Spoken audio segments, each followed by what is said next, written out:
Hi guys, welcome to my channel. ಇವತ್ತು ನಾನು ನಮ್ಮ ಗಂಡ ಬ್ಯಾಂಗ್ಳೂರ್ಗೆ ಹೋಗ್ತಿದ್ದೀವಿ. ನಾನು ಬ್ಯಾಂಗ್ಳೂರ್ಗೆ ಎಷ್ಟೋ ಸರಿ ಹೋಗಿದ್ದೀನಿ, ಆದರೆ ನಮ್ಮ ಗಂಡ ಫಸ್ಟ್ ಟೈಮ್ ನನ್ನ ಜೊತೆ ಬ್ಯಾಂಗ್ಳೂರ್ಗೆ ಬರ್ತಾ ಇದ್ದಾನೆ. ನಮ್ಮೂರು ಬಸ್ ಹತ್ತಾಗ 8 ಆಗಿತ್ತು. ನಮ್ಮ ಗಂಡ ಆಗ ಚೆನ್ನಾಗಿ ಮಲ್ಕೊಬಿಟ್ಟಿದ್ದ. ಇಲ್ಲಿ ಬಸ್ಸಲ್ಲಿ ಸ್ಟಾರ್ಟ್ ಆದಮೇಲೆ ಸೌಂಡ್ ಎಲ್ಲ ಬರ್ತಾ ಇತ್ತಲ್ಲ, ಆ ಸೌಂಡ್ಗೆ ಎಚ್ಚರ ಆಯಿತು ಅವನಿಗೆ. ಎಚ್ಚರ ಆಗಿ ಎಲ್ಲ ನೋಡ್ತಾ ಇದ್ದ ನಾನು ಎಲ್ಲಿದ್ದೀನಿ ಅಂತ. ಎಲ್ಲಿ ಹೋಗ್ತಿದ್ದೆ ಗಂಡ? ಬೆಂಗಳೂರು ನೀನು ಹತ್ರ ಮಾಮನ ಹತ್ರ.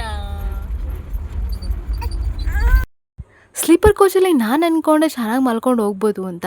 ಆದರೆ ನಮಗೆ ನಿದ್ದೆ ಬಂದರೆ ನಮ್ಮ ಗುಂಡಿಗೆ ನಿದ್ದೆ ಬರಬೇಕಲ್ಲ. ನಮ್ಮ ಗುಂಡ ವೆಹಿಕಲ್ ಸೌಂಡ್ಗೂ ಆ ಬಸ್ ಸೌಂಡ್ಗೂ ಅವನಿಗೆ ನಿದ್ದೆನೇ ಬಂದಿಲ್ಲ. ಮನೇಲೇ ಸರಿಯಾಗಿ ಮಲ್ಕೊಳ್ಳಲ್ಲ ನೈಟು, ಇನ್ನು ಟ್ರಾವೆಲ್ ಮಾಡಬೇಕಾದ್ರೆ ಮಲ್ಕೊತೇನಾ, ಮಲ್ಕೊಳ್ಳೇ ಇಲ್ಲ.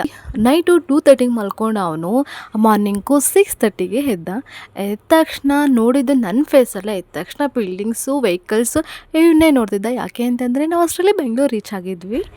ನಾನು ಇಲ್ಲಿಗೆ ಬಂದಿದ್ದೀನಿ, ಇಷ್ಟೊಂದು ವೆಹಿಕಲ್ ಸೌಂಡ್ ಇದೆ ಅಂತ ನಮ್ಮನ್ನು ನೋಡ್ತಿಲ್ಲ, ಬರೀ ಬಸ್ಸೇ ನೋಡ್ತಾ ಇದ್ದಾನೆ. ತುಂಬ ಅಂದರೆ ತುಂಬ ಖುಷಿಯಾಗಿದೆ ನಮಗುಂಡ ಬಸ್ಸಲ್ಲಿ ಹೋಗ್ಬೇಕಾದ್ರೆ ಎಲ್ಲ. ಜಾಸ್ತಿ ವಿಂಡೋ ಹತ್ರನೇ ಹೋಗ್ತೀನಿ ಅಂತಿದ್ದ. ಕುತ್ಕೊತಾನೆ ಇಲ್ಲ, ಜಾಸ್ತಿ ಕುಣಿತಾ ಇದ್ದಾನೆ, ಡ್ಯಾನ್ಸ್ ಮಾಡ್ತಾ ಇದ್ದಾನೆ. ನಾನು ಎಲ್ಲಿಗೋ ಬಂದಿದ್ದೀನಿ ಅಂತ.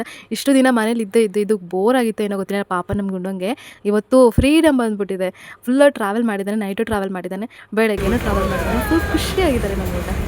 ಮನೆಗೆ ರೀಚ್ ಆದ ತಕ್ಷಣ ಒಂದು ಕ್ಯೂಟ್ ಸರ್ಪ್ರೈಸ್ನ ನಮ್ಮ ಅಕ್ಕ ನಮ್ಮ ತಮ್ಮ ಇಬ್ಬರು ಸೇರಿ ಪ್ಲ್ಯಾನ್ ಮಾಡಿದರು.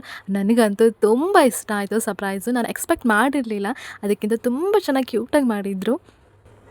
ನಮ್ಮದು ಬಂದು ಬ್ಯಾಂಗ್ಳೂರಲ್ಲಿ ಪುಟ್ಟ ಮನೆ, ಆದರೆ ನಾವು ತುಂಬ ಖುಷಿಯಾಗಿರೋದು ಇದೇ ಮನೇಲಿ. ತುಂಬ ಚೆನ್ನಾಗಿ ಟೈಮ್ ಸ್ಪೆಂಡ್ ಮಾಡೋದು, ನಮ್ಮ ಅಕ್ಕ ನಮ್ಮ ತಮ್ಮ ನಾವೆಲ್ಲರೂ ಜಗಳ ಆಡೋದು, ತುಂಬ ಕ್ಯೂಟ್ ಮೆಮೊರೀಸ್ ತುಂಬ ಇದೆ. ನಾನು ಆ 3 ಮಂತ್ಸಲ್ಲಿ ನಮ್ಮ ಗುಂಡಂಗೆ ಈ ಥರ ಒಂದು ಪ್ಲ್ಯಾನ್ ಮಾಡಿದ್ದೆ, ಆದರೆ ಅದು ಆಗಿರಲಿಲ್ಲ. ಆದರೆ ನಮ್ಮ ಅಕ್ಕ ನಮ್ಮ ತಮ್ಮ ಇಬ್ಬರು ಸೇರಿ ಈ ಥರ ಒಂದು ಪ್ಲ್ಯಾನ್ ಮಾಡಿದರು. ನಮ್ಮ ಗುಂಡು ಹೆಜ್ಜೆನ ಕುಂಕುಮದಲ್ಲಿ ಹಚ್ಚಿ ಅದೊಂದು ಮೆಮೊರಿ ಥರ ಇರುತ್ತೆ ಅವನ ಹೆಜ್ಜೆ, ಅದಕ್ಕೆ ಈ ಥರ ಒಂದು ಪ್ಲ್ಯಾನ್ ಮಾಡಿದ್ದಾರೆ. ನನಗಂತೂ ತುಂಬ ಇಷ್ಟ ಆಯಿತು. ನಮ್ಮಪ್ಪ ಬಂದು ಕರ್ನಾಟಕ, ನಮ್ಮಮ್ಮ ಬಂದು ಆಂಧ್ರ, ಅದಕ್ಕೆ ನಾವು ಮನೆಯಲ್ಲಿ ಮಾತಾಡೋದೆಲ್ಲ ತೆಲುಗು ಮಾತಾಡ್ತೀವಿ. ನಮ್ಮಮ್ಮಂಗೆ ನಮ್ಮಪ್ಪ ಕನ್ನಡ ಹೇಳ್ಕೊಟ್ಟು ಸಾಕಾಗಿ ಕೊನೆಗೆ ನಿನಗೆ ಕನ್ನಡ ಅಂದು ಬರಲ್ಲ, ಅಟ್ಲೀಸ್ಟ್ ನಾನು ತೆಲುಗಾದರೂ ಕಲ್ತ್ಕೊತೀನಿ ಅಂತ ಹೇಳಿ ತೆಲುಗುನ ಅವ್ರು ಮಾತಾಡೋಕ್ಕೆ ಸ್ಟಾರ್ಟ್ ಮಾಡಿದ್ರು. ನಮ್ಮಮ್ಮ ನಮ್ಮಪ್ಪನಿಗೆ ಒಂದೇ ಕಲಿಸ್ತೇನೆ, ನಮಗೂ ಕೂಡ ತೆಲುಗು ಕಲಿಸಿದ್ರು. ಅದೇನೋ ಗೊತ್ತಿಲ್ಲಪ್ಪ, ತೆಲುಗು ಮಾತಾಡ್ತೀವಿ, ಕನ್ನಡನೂ ಮಾತಾಡ್ತೀವಿ. ಆದರೆ ಜಾಸ್ತಿ ನಮ್ಮಮ್ಮ ಅವರ ಸೈಡ್ ಎಲ್ಲರೂ ತೆಲುಗು ಮಾತಾಡ್ತಾರೆ, ನಮ್ಮ ಸೈಡು ಎಲ್ಲರೂ ಕೂಡ ನಮ್ಮಪ್ಪ ಅವರ ಸೈಡು ಎಲ್ಲರೂ ಕೂಡ ಅದು ಕನ್ನಡನೇ ಮಾತಾಡ್ತೀವಿ. ನಮ್ಮಮ್ಮ ಹತ್ರ ಎಲ್ಲ ನಾವು ಮಾತಾಡೋದೆಲ್ಲ ತೆಲುಗುನೇ. ಮತ್ತು ಅದರಲ್ಲೂ ಬ್ಯಾಂಗ್ಳೂರಿಗೆ ಬಂದಮೇಲೆ ಅಂತೂ ಇಲ್ಲಿ ಏರಿಯಾದಲ್ಲಿ ಎಲ್ಲರೂ ಕೂಡ ರೆಡ್ಡಿಸೇ ಇದ್ದಾರೆ, ಬರೀ ತೆಲುಗೇ ಮಾತಾಡ್ತಾರೆ.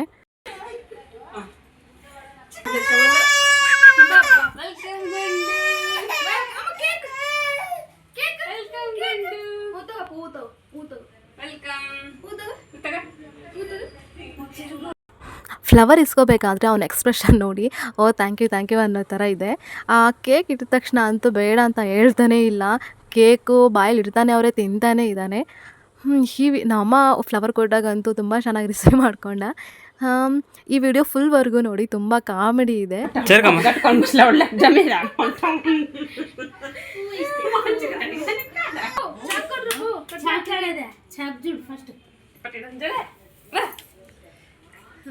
నాకిస్తుంది అది పీక్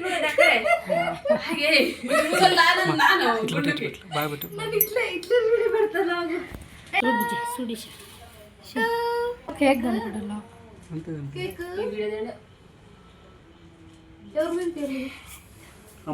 గుండు వానికి తినిపి, నీవు తినిపి విశ్వ ఆమ్మడపా ఆమ్మడగుండా. అయ్యి బంగారీ ఆడపోయి తినిపిసా, నీవు వీడే వస్తావు. ఫో విశ్వ నువ్వు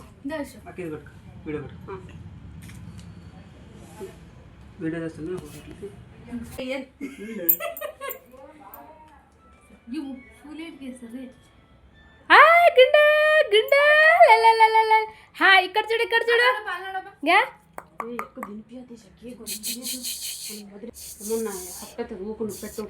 సార్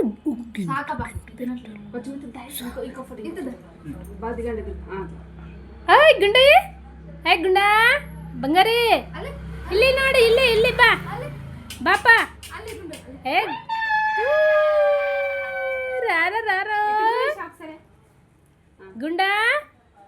వాడు తిన్నిక కేకుని చూస్తాడు. ఏ సాల్రా రే మంచిగా కేక్ తినేది వాడు చిన్న ఏజోడు ನಾನು ಎದುರು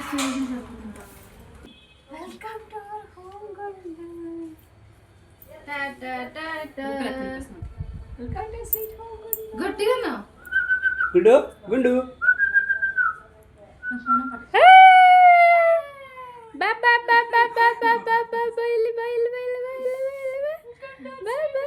ఇది పోయితేలప్పో గుండా గుండా మరి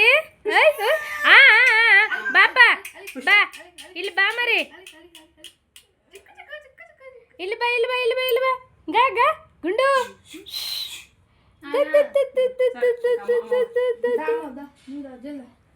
ಪಟ ಬಾಯ್ ಗುಂಡ ನಾನು ಕೆಲ್ಸಕ್ಕೆ ಹೋಗ್ತೀನಿ నేను వెల్కమ్ గుండా అని చెప్పాలా, వెల్కమ్ గుండా అని. అమ్మో పెట్టిడిస్వే నోట్లోకి. పెట్ట కూడా పెట్టలేదు వాడా, పెట్టవలదని. నోరు తెరుస్తాడు.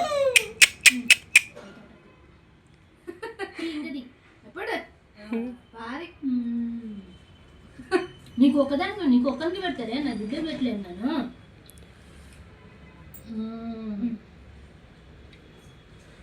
వెల్కమ్ గుండా వెల్కమ్ గుండా వెల్కమ్ వెల్కమ్